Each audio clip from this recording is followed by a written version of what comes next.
Hello అండి. Welcome back to Telangana recipes and vlogs.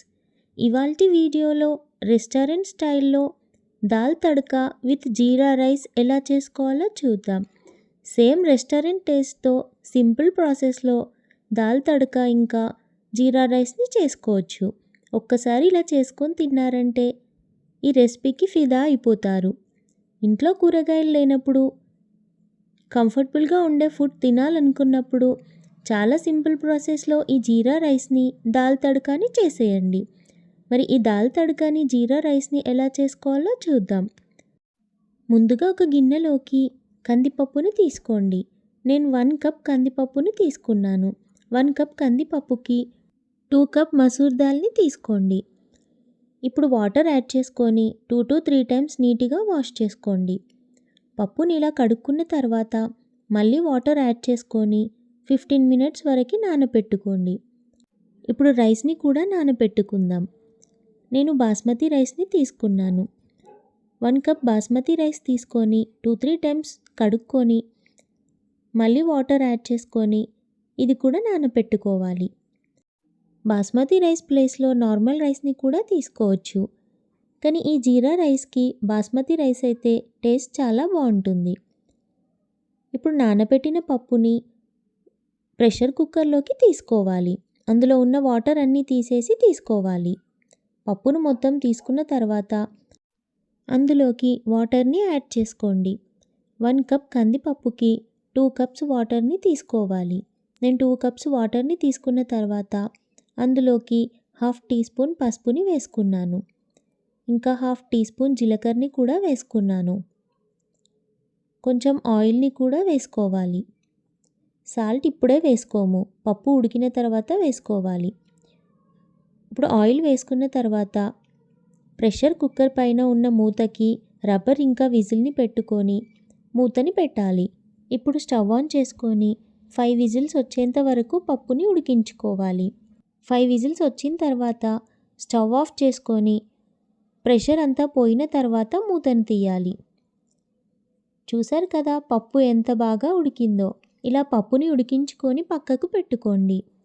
ఇప్పుడు పప్పులోకి తడకాని ప్రిపేర్ చేసుకోవడం కోసం ఒక కడాయి పెట్టుకొని 2 టేబుల్ స్పూన్ ఆయిల్ని వేసుకోండి. ఆయిల్ వేడయ్యేలోపు ఇంకో స్టవ్ ఆన్ చేసుకొని ఒక గిన్నెలో 2 కప్స్ వాటర్ని తీసుకొని లో ఫ్లేమ్లో పెట్టుకొని వాటర్ని వేడి చేసుకోండి. ఇప్పుడు కడాయిలో ఉన్న నూనె వేడైన తర్వాత 1 టీ స్పూన్ జీలకర్రని వేసుకోండి. ఒక బిర్యానీ ఆకును కూడా వేసుకోండి. 5-6 ఎండుమిర్చీలని వేసుకోండి. లో ఫ్లేమ్లో పెట్టుకొని కలుపుకున్న తర్వాత ఉల్లిగడ్డల్ని చిన్న సైజు ముక్కలుగా కట్ చేసుకొని ఇందులో వేసుకోండి. ఇప్పుడు ఉల్లిపాయల్ని హై ఫ్లేమ్లో గోల్డెన్ బ్రౌన్ కలర్ వచ్చేంత వరకు, ఉల్లిపాయల్లో ఉన్న పచ్చివాసన పోయేంత వరకు హై ఫ్లేమ్లోనే ఫ్రై చేసుకోండి. ఉల్లిపాయలు గోల్డెన్ బ్రౌన్ కలర్ వచ్చిన తర్వాత ఒక టమాటాని చిన్న ముక్కలుగా కట్ చేసుకొని ఇందులో వేసుకోండి. టమాటాలు ఉడికేంత వరకు హై ఫ్లేమ్లోనే ఫ్రై చేసుకోండి. ఇలా టమాటా ఉడికిన తర్వాత ఎల్లిపాయల్ని చిన్న ముక్కలుగా కట్ చేసుకొని ఇందులో వేసుకోండి. ఎల్లిపాయలు ఎక్కువగా వేసుకుంటే ఈ దాల్ తడకా టేస్టీగా ఉంటుంది. ఎల్లిపాయల్ని వేసుకొని మళ్ళీ హై ఫ్లేమ్లోనే కలుపుకోండి. ఇలా ఫ్రై చేసుకున్న తర్వాత 1/2 టీ స్పూన్ పసుపుని వేసుకోండి. మీ టేస్ట్కి తగినంతగా కారం పొడిని వేసుకోండి. నేను 2 టేబుల్ స్పూన్ కారం పొడిని వేసుకున్నాను. కారం పొడిని వేసుకొని ఫ్లేమ్ని లో ఫ్లేమ్లోకి చేసుకొని కలుపుకోండి. చిటికెడు గరం మసాలాని వేసుకొని 1/2 టీ స్పూన్ వేయించిన జీలకర్ర పొడిని వేసుకోండి.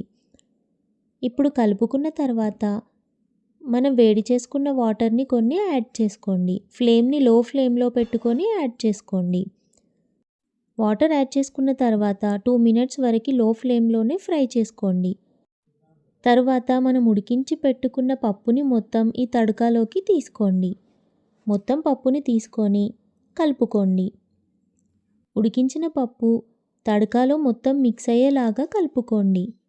ఇలా కలుపుకున్న తర్వాత టేస్ట్కి తగినంతగా సాల్ట్ని వేసుకోండి. మనం పప్పుని ఉడికించుకున్నప్పుడు సాల్ట్ వేసుకోలేదు, ఇప్పుడే వేసుకుంటున్నాము. కాబట్టి సాల్ట్ మీ టేస్ట్కి సరిపడా వేసుకోండి. నేను 1½ టేబుల్ స్పూన్ సాల్ట్ వేసుకున్నాను. మీరు ముందుగా పప్పు ఉడికించినప్పుడు వేసుకుంటే ఇప్పుడు కొంచెం తక్కువగా వేసుకోండి. ఇలా సాల్ట్ వేసుకొని మళ్ళీ కర్రీని కలుపుకొని వేడి వాటర్ని కొన్ని యాడ్ చేసుకోండి.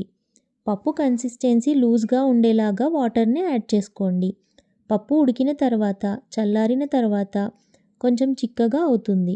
అందుకే వాటర్ కొన్ని ఎక్కువగానే యాడ్ చేసుకొని ఉడికించుకోండి.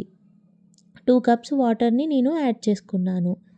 ఇలా వాటర్ అన్నీ యాడ్ చేసుకున్న తర్వాత కర్రీని కలుపుకొని మూత పెట్టేసి మీడియం ఫ్లేమ్లో 3-4 మినిట్స్ వరకు ఉడికించుకోండి. అప్పుడు పప్పు బాగా ఉడుకుతుంది. ఇలా పప్పు ఉడికిన తర్వాత కొత్తిమీరని చిన్నగా కట్ చేసుకొని వేసుకోండి. కొత్తిమీరని వేసుకొని కర్రీని కలుపుకొని కొంచెం పప్పుని టేస్ట్ చేసి చూడండి. సాల్ట్ అండ్ కారం ఏది తక్కువగా అనిపిస్తే అది మళ్ళీ వేసుకొని కర్రీని కలుపుకోండి. మూత పెట్టేసి మీడియం ఫ్లేమ్లో 3-4 మినిట్స్ వరకు ఉడికించుకోండి. అంతే అండి, సింపుల్ ప్రాసెస్లో దాల్ తడకా రెడీ. ఇప్పుడు సింపుల్ ప్రాసెస్లో జీరా రైస్ని చేసుకుందాం. జీరా రైస్ని చేసుకోవడం కోసం ఒక కడాయి పెట్టుకొని 2 టేబుల్ స్పూన్ ఆయిల్ని వేసుకోండి. ఆయిల్ వేడైన తర్వాత 1 టేబుల్ స్పూన్ జీలకర్రని వేసుకోండి. నేను తీసుకున్న 1 కప్ రైస్కి 1 టేబుల్ స్పూన్ జీలకర్ర సరిపోతుంది. మీరు ఎక్కువ రైస్ తీసుకుంటే ఎక్కువ జీలకర్రని వేసుకోండి. జీలకర్ర వేసుకొని దాల్చిన చెక్కని వేసుకొని ఒక బిర్యానీ ఆకుని వేసుకొని మనం నానబెట్టిన రైస్లో ఉన్న వాటర్ తీసేసి రైస్ని మొత్తం ఇందులో వేసుకోండి. రైస్ జీరాతో మిక్స్ అయ్యేలాగా కలుపుకోండి. తర్వాత వాటర్ని యాడ్ చేసుకోండి. నేను 1 కప్ రైస్కి 1½ కప్ వాటర్ని తీసుకుంటున్నాను. 1½ కప్ వాటర్ని తీసుకొని మళ్ళీ రైస్ని కలుపుకోండి. రైస్లో కొంచెం సాల్ట్ని వేసుకోండి. నేను 1/2 టేబుల్ స్పూన్ సాల్ట్ని వేసుకొని మళ్ళీ రైస్ని కలుపుకొని ప్లేట్తో కవర్ చేశాను. ఇలా ప్లేట్ని మొత్తం కవర్ చేయకుండా కొంచెం ఓపెన్ పెట్టేసి హై ఫ్లేమ్లో 5 మినిట్స్ వరకు ఉడికించుకోండి. ఇలా రైస్ కొంచెం ఉడికిన తర్వాత మూత తీసేసి రైస్ని కలుపుకొని మళ్ళీ మూతను పెట్టేసి మీడియం ఫ్లేమ్లో 5-6 మినిట్స్ వరకు రైస్ని ఉడికించుకోండి. ఇలా రైస్ 80-90% ఉడికేంత వరకు ఉడికించుకోండి. 90% రైస్ ఉడికిన తర్వాత కొత్తిమీరని చిన్నగా కట్ చేసుకొని వేసుకోండి. వేసుకొని మళ్ళీ రైస్ని కలుపుకొని ఇలా మూత పెట్టేసి రైస్ మొత్తం ఉడికేంత వరకు లో ఫ్లేమ్లోనే ఉడికించుకోండి. అంటే ఒక 2-3 మినిట్స్లో రైస్ ఉడికిపోతుంది. అప్పుడు స్టవ్ ఆఫ్ చేసుకొని రైస్ని సర్వ్ చేసుకోండి. చాలా సింపుల్ ప్రాసెస్లో జీరా రైస్ని ఇలా చేసుకోవచ్చు. చాలా టేస్టీగా ఉంటుంది. ఈ జీరా రైస్కి దాల్ తడకా కాంబినేషన్ చాలా బాగుంటుంది. కంఫర్టబుల్గా ఉండే ఫుడ్ చేసుకోవాలనుకున్నప్పుడు తక్కువ టైంలో టేస్టీగా ఉండే ఈ జీరా రైస్ని దాల్ తడకాని ట్రై చేయండి. ఈ ప్రాసెస్లో చేశారంటే సేమ్ రెస్టారెంట్ స్టైల్లో సేమ్ టేస్ట్తో ఉంటుంది. లంచ్ బాక్స్లోకైనా ఇంట్లో వెజ్తో ఏదైనా స్పెషల్ చేసుకోవాలనుకున్నప్పుడైనా ఈ దాల్ తడకాని జీరా రైస్ని చేయండి. చాలా తక్కువ టైంలో మంచి టేస్ట్తో చాలా బాగుంటుంది. మీకు ఈ రెసిపీ నచ్చినట్టయితే మీరు ఈ ప్రాసెస్లో ట్రై చేసి చూడండి. నా వీడియోకి లైక్ చేయండి, షేర్ చేయండి, నా ఛానల్ని సబ్స్క్రైబ్ చేయండి. మరిన్ని నోటిఫికేషన్స్ కోసం పక్కనే ఉన్న బెల్ ఐకాన్ని క్లిక్ చేయండి. Thank you for watching.